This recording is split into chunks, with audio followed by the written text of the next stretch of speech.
আঙ্গো দাদারা ছিল অনেক, আঙ্গো বাপেরা ছিল অল্প, আর আমরা যারা ব্রাজিল ফ্যান তাগো আছে সাগুয়া ভরা গল্প।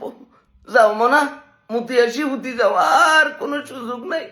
রাস্তার ভিতরে বাড়িতে পাইতাম না, এখন পোলা পানি দেখলে বলবো ভাই আপনার 3 পিস কই, ভাই আপনার 3 পিস কই। আগে ডাকতো 7 আপ, এখন ডাকবো 3 পিস। মানে বেজ্জতি করবি, এরকম করি বেজ্জতি। তাদের ঘরের মাটি একটু নিজেদের ইজ্জতটা রাখতে পারলি না ভাইয়া।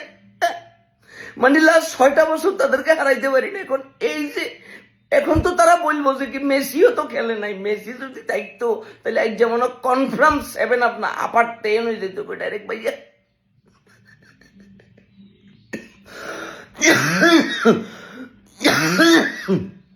এই বেজ্জতি লই আর কদিন থাকবো ভাইয়া, এমনি করি বেজ্জতি করে দিলি। আরে বেটা মেসি সহজ যদি 3-4টা গোল খাইতি তাহলে একটা কথা ছিল। মেসি সারা এমনি করে আঙ্গো প্যান্টটা খুলি আমাদেরকে পথে পথে করে দিছে। আর্জেন্টিনার ফ্যানদের জন্য তো আমি এখন ফেসবুকে আসতে পারতাম না। বিদায় পৃথিবী, বিদায়।